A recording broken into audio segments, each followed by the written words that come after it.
नमस्कार दोस्तों, तंत्र जगत रहस्य में आप सभी का स्वागत है। दोस्तों, आज मैं आप लोगों के लिए नागमत विद्या का एक दुर्लभ गुरुमुखी लुप्त गुप्त मंत्र बताने वाला हूं, जो कि आज के समय में पूरी तरीके से लुप्त होने जा रहा है। यह मंत्र है सर्प के विष को उतारने का, जिससे जहर उतारा जाता है। पुराने जमाने में जब अस्पताल आदि उपलब्ध नहीं हुआ करते थे, तब नागमत विद्या का प्रयोग करके सर्प डसे व्यक्ति को ठीक किया जाता था। किंतु आज के समय हमारे पास में हॉस्पिटल जैसी सुविधा उपलब्ध है, इसीलिए जब भी कोई व्यक्ति को सर्पदंश होता है तो सबसे पहले आपको हॉस्पिटल लेकर जाना चाहिए, क्योंकि यह विद्या पूरी तरीके से लुप्त गुप्त ना हो, इसलिए मैं आज आप लोग को इसकी जानकारी दे रहा हूँ। तो मंत्र जान लेने से पहले नागमत विद्या क्या है, इसके बारे में मैं आपको थोड़ी सी जानकारी देना चाहूँगा। नागमत विद्या एक पाठ है जिसमें कई प्रकार के मंत्र होते हैं, जिसमें सर्प का जहर उतारने का मंत्र होता है और सर्प को बांधने का मंत्र होता है, या किसी भी सर्प को बीन बजाकर बुलाने का मंत्र होता है। कुछ लोग कहेंगे कि सांप के कान नहीं होते, फिर ये बीन बजाने से कैसे आ जाएंगे। तो दोस्तों, जो बीन बजाने का मंत्र होता है, उस मंत्र में एक अलग तरंग होती है, जिसके माध्यम से सर्प उस तरंग की ओर खींच चले जाते हैं। साथ ही साथ इस विद्या से सर्प के द्वारा गड़े धन का भी पता लगाया जाता है। इसी पाठ में सर्प बाण मारा जाता है, जिसमें सर्प को जागरूक करके बैरी दुश्मन की तरफ में सांप बनाकर भेजा जाता है, जो कि वह व्यक्ति को काटता है और वापस आ जाता है। तो लोगों को लगता है सांप ने काटा हो, पर अधिकतर यहाँ सर्प बाण का उपयोग किया जाता है। जब दोस्तों सर्प बाण लगता है तो इसकी पहचान यह होती है कि सिर की जो चंडी होती है, बाल, वह गोल गोल घूमते रहते हैं। हमारे जो दादा थे वह ऐसा बताया करते थे, जबकि जब नॉर्मल सांप काटता है तो इस प्रकार का कोई निशान नहीं दिखता है। जो लोग नागमत विद्या का पाठ पीढ़ा लेते हैं, उनको इस विद्या के तहत नाग नागिन की सवारी जो है आने लगती है। दोस्तों, ऐसा कहा भी जाता है कि यदि जिस व्यक्ति ने प्रचंड नागमत विद्या को हासिल कर लिया हो, वह किसी भी व्यक्ति को यदि सर्पदंश हुआ हो और उस सर्पदंश हुए 6 महीना हुआ हो, यदि उसका शरीर ठीक हो तो वह व्यक्ति उसको भी जीवित कर सकता है।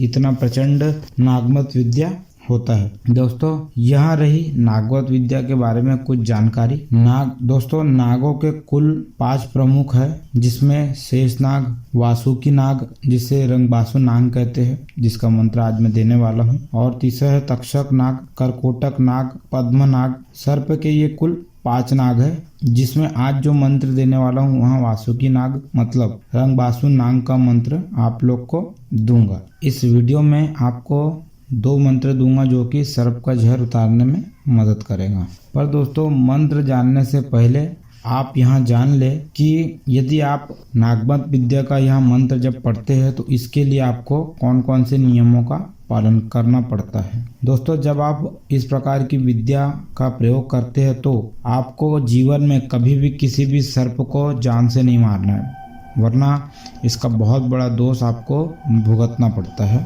और दूसरा नियम यह है कि सावन माह जब शुरू होता है तो ऋषि पंचमी तक के आपको करेला, ककड़ी, कुंदरू आदि का जो सेवन है वह नहीं करना चाहिए।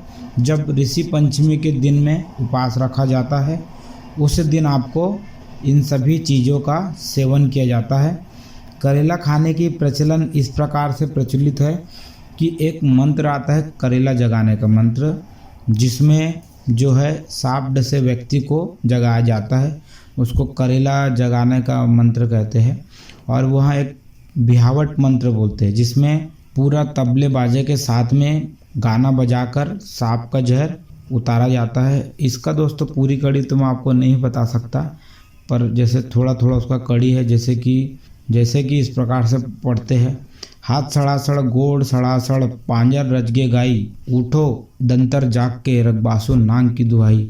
इस प्रकार से शरीर के जो भी विष है उसको पूरा चढ़ाते हैं।